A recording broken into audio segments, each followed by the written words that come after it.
மணி நேரத்துக்கு ஒரு தடவை விஷவாயுவை அடிச்சுக்கிட்டே இருக்கணும். அநேகமா இந்நேரம் அவன் உயிர் போயிருக்கும் மேடம். இருந்தாலும் விடாம பம்ப் பண்றோம். நான் பக்கத்துலயே இருந்து பாத்துக்கிறேன் மேடம். நீங்க போங்க.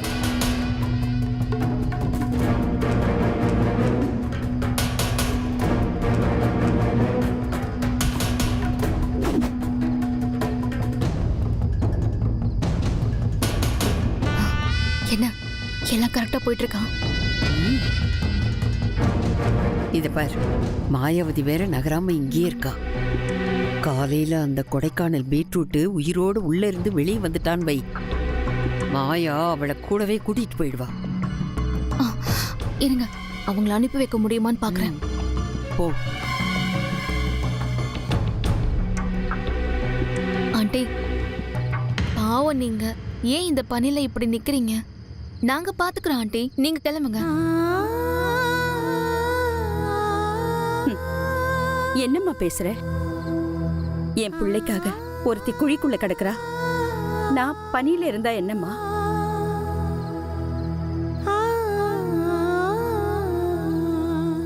சரி,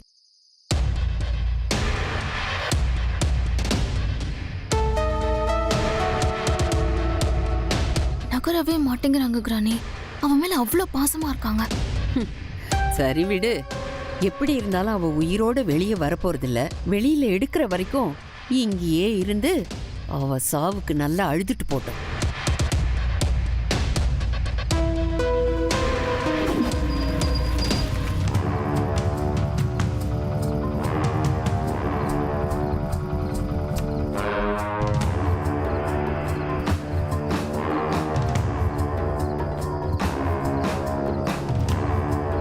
கிரானி, இன்ஸ்பெக்டர் வந்திருக்காரு.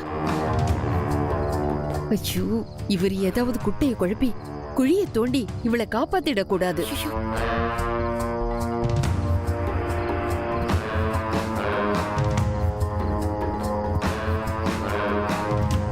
இங்க ஒரு பொண்ணை உயிரோட புதைச்சதா எங்களுக்கு இன்ஃபர்மேஷன் வந்தது. அது உண்மையா?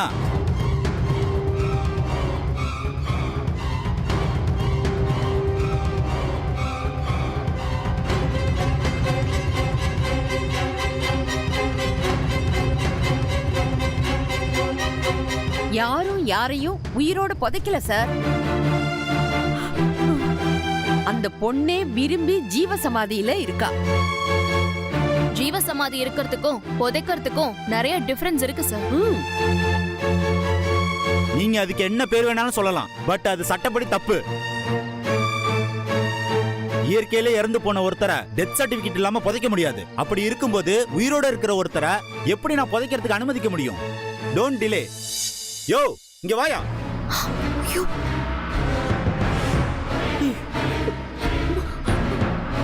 ராணி, எல்லாத்தையும் ஒரு கெடுத்துருவார் போல இருக்கே. தோண்டுங்க. ஏய், நிறுத்துங்க சார். முதல்ல தோண்ட வேண்டான்னு சொல்லுங்க. நாங்க கஷ்டப்பட்டு பண்றத கெடுத்துறாதீங்க. என்ன ஏதுன்னு நிதானமா பேசிப்போம். அதுக்கப்புறம் நீங்க என்ன ஸ்டெப் வேணாலும் எடுத்துக்கங்க. உங்ககிட்ட பேசுறதுக்கு எனக்கு நேரம் இல்ல. முதல்ல தோண்டுங்க. அந்த பொண்ணுக்கு என்னாச்சுன்னு பார்க்கணும். சார், அவசரப்படாதீங்க சார். நான் சொல்றத கொஞ்சம் கேளுங்க. நீங்க சொல்றத கேட்டுக்கிட்டு வேலை பார்க்கறதுக்கு நான் இல்ல.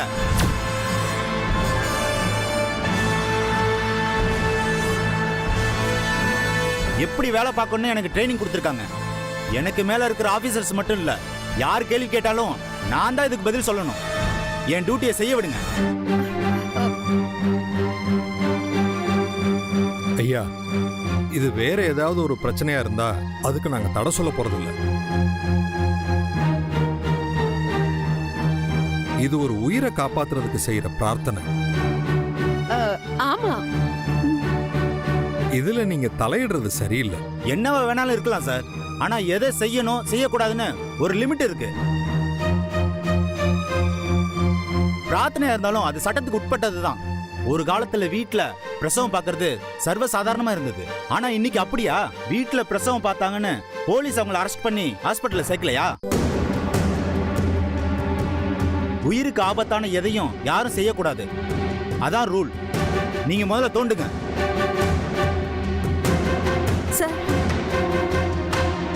நீங்க சொல்றது சரிதான். எந்த உயிரும் அனாவசியமா போக கூடாதுதான்.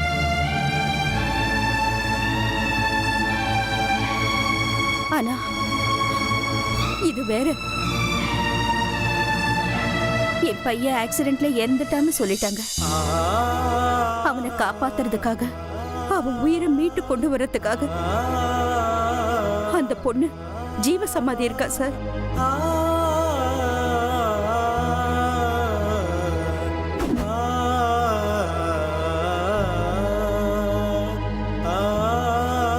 இப்ப தோணுனா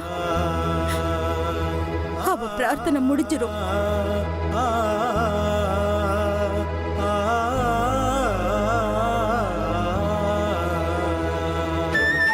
இவ்வளவு தூரம் நாங்க எல்லாரும் கஷ்டப்பட்டதெல்லாம் வீணா போயிடும் சார். ஏமா நீங்களாம் எந்த காலத்துல இருக்கீங்க? பார்த்தா பெரிய குடும்பத்துல உள்ளவங்க மாதிரியும் படிச்சவங்க மாதிரி இருக்கீங்க.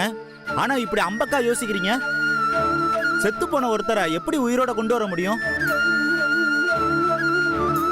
நம்மளை விட சயின்ஸ்ல முன்னேறின நாடுகள்ல கூட நடக்கல சார். இது அறிவியல் இல்ல, ஆன்மீகம்.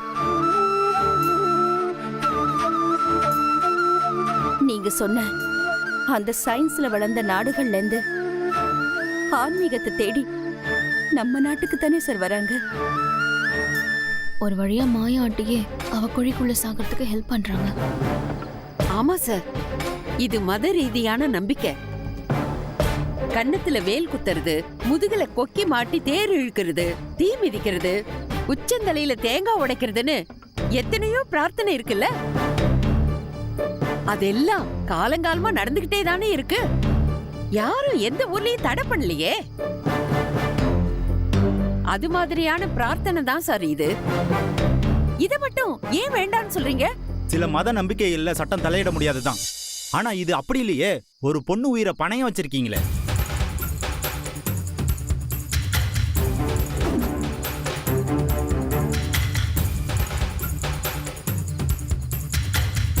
அம்மா, இந்த பொண்ணு யாரு? அவ ரிலேட்டிவ் யாரு?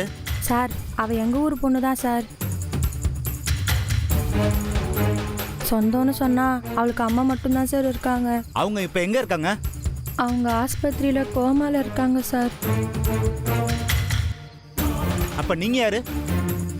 நான் அவளோட ஃப்ரெண்டு சார். ஒரே காலேஜில் படிக்கிறோம். அது அந்த பொண்ணோட லவ்வர் ஜீவாவோட ஃபேமிலி.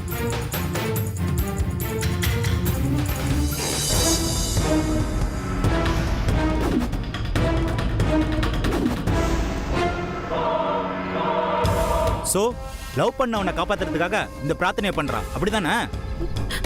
ஆமா சார். எதுக்காக வேணும்னாலும் இருக்கலாம். நாம டிலே பண்ற ஒவ்வொரு செகண்ட் வேஸ்ட். யாரும் தடுக்காதீங்க. முதல்ல தோண்டி எடுப்போம். சார், இவ்வளவு தூரம் சொல்லியும் நீங்க தோண்டிதான் ஆகணும்னு இப்படி பிடிவாதமா இருந்தா எப்படி சார்? பின்ன தோண்டாம எவ்வளவு நேரமா தான் வச்சிருக்க சொல்றீங்க? நாளைக்கு சூரிய உதயம் ஆகுற வரைக்கும் இவ சமாதியில தான் இருக்கணும் சார். நல்லா இருக்கு. இந்த சமாதியிலே வச்சு இவளை சமாதி கட்டிட வேண்டியதுதான்.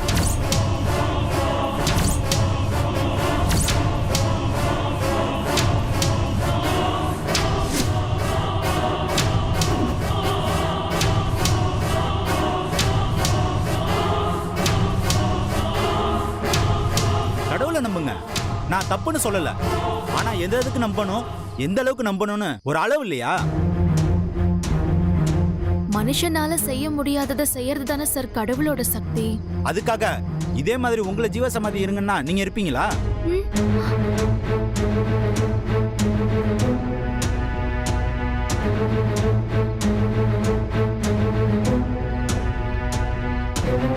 மாட்டீங்கல்ல, முடியாதுல்ல. அப்புறம் ஏன் ஒரு பொண்ணோட உயிர் விஷயத்துல விளையாடுறீங்க? உங்க உயிர் தான் உயிரா? அவ உயிர் உயிர் இல்லையா?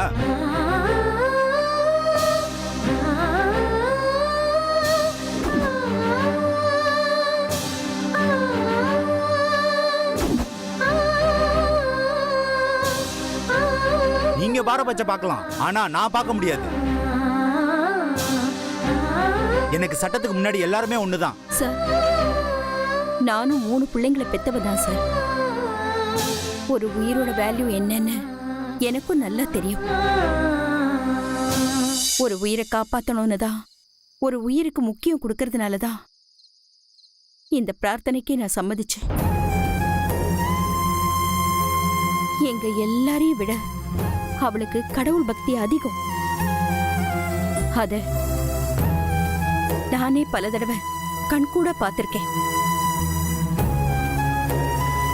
அதனாலதான் நான் இதுக்கெல்லாம் சம்மதிச்சேன்.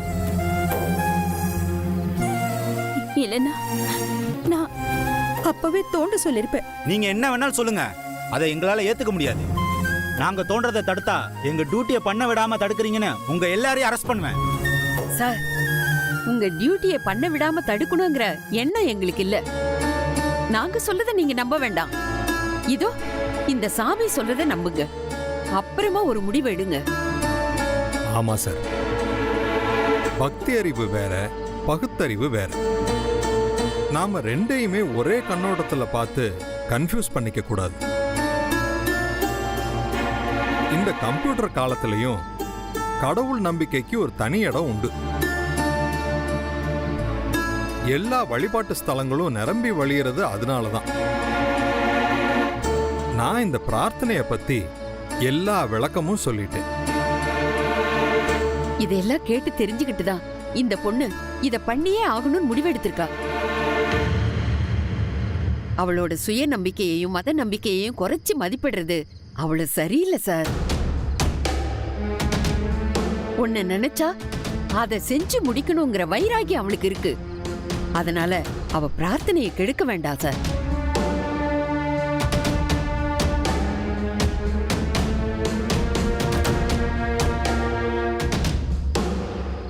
அவ நல்லபடியா பண்ணி முடிப்பான்னு நம்புவோம் சார். ப்ளீஸ் கொஞ்சம் கோஆபரேட் பண்ணுங்க.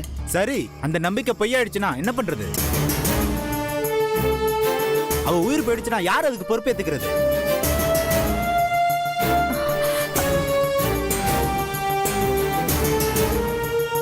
அவ இந்த சமாதியில இறந்தா அது கொலை. அந்த கொலை கேஸ்ல என்ன அரெஸ்ட் பண்ணலான்னு பொறுப்பேத்துக்கங்க. நான் கிளம்புறேன்.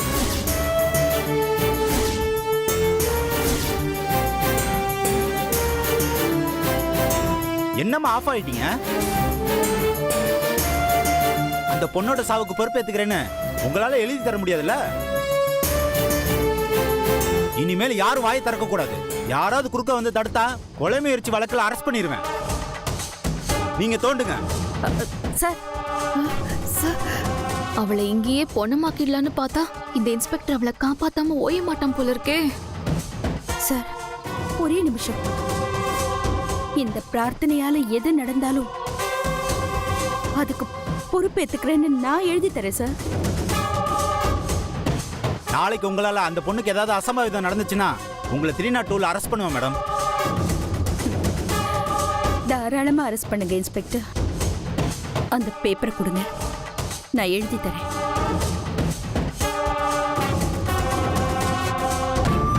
இதுல ஒரு சைன் பண்ணுங்க மேடம். இதுல தான்.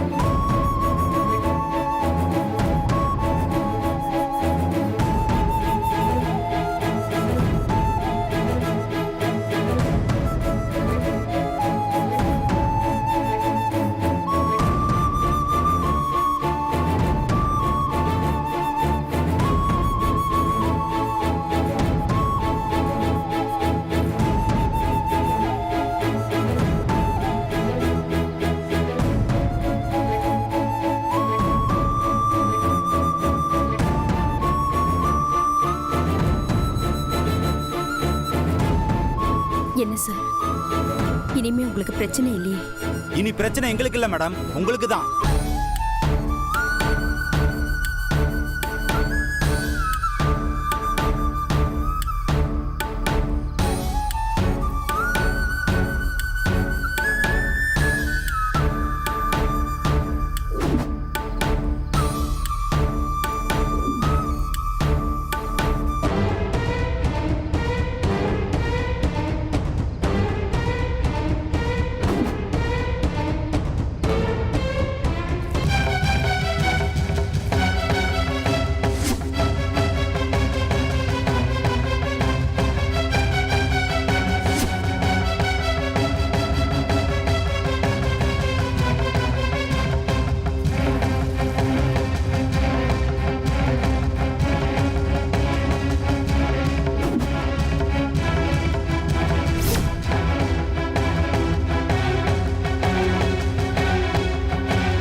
என்னாச்சு? உங்க எதிரி ஒழிஞ்சாச்சுன்னு நினைச்சுக்கோங்க மேடம். எப்படி? கொண்டு வந்த விஷவாயு எல்லாத்தையும் குழிக்குள்ள அனுப்பிட்டேன் மேடம். சும்மா இருந்தாலே இந்நேரம் செத்துருப்பா. விஷவாயுவை வேற அனுப்பியிருக்கோம். அவ அதை சுவாசிச்சிருப்பா. உயிரோட இருக்கிறதுக்கு சான்ஸே கிடையாது. இந்நேரம் செத்துட்டு இருப்பா. எப்படியோ அவ மண்ணோட மண்ணானா அதுவே போதும். அந்த இன்ஸ்பெக்டர் வந்து அடாவடியா தோன்றன்னு நின்னப்போ அந்த வில்லேஜ் வேம்பயரை காப்பாத்திடுவானோன்னு ரொம்ப பயந்துட்டேன். நானும் தான் மேடம் பயந்துட்டேன். அவங்க தோண்டி இருந்தா விஷவாயுவை உள்ள அனுப்புனது தெரிஞ்சிருக்கும். அதை யார் பண்ணாங்க, எதுக்கு பண்ணாங்கன்னு இந்நேரம் நோண்ட ஆரம்பிச்சிருப்பாங்க. நாம மாட்டிப்போமோன்னு பயந்துட்டேன் மேடம். நீ ஒன்னும் கவலைப்படாத. அப்படி ஒரு சூழ்நிலை வர விட மாட்டேன். நாளைக்கு தோண்டும் போது விஷவாயுவை பத்தி எந்த அறிகுறியும் தெரியக்கூடாதுன்னு தான் அப்பவே அந்த போலீஸை மொத்தமா அனுப்பி விட்டுட்டேன். அப்போ இனி அந்த அம்மனே நினைச்சாலும் அவளை காப்பாத்த முடியாது. எப்படியும் நாளைக்கு தோண்டி எடுக்கும்போது அவ பொணமா தான் இருக்க போறா. மாயாவதியை போலீஸ் பிடிச்சிட்டு போகும்போது அந்த அனாதை பணத்தை யாரோ என்னவோ செய்யட்டும். நாம மாயாவதிய ஜாமீன்ல வெளியே எடுத்து நல்ல பேர் வாங்குவோம். அப்புறமா ஜீவா மேட்டரை பத்தி யோசிப்போம்.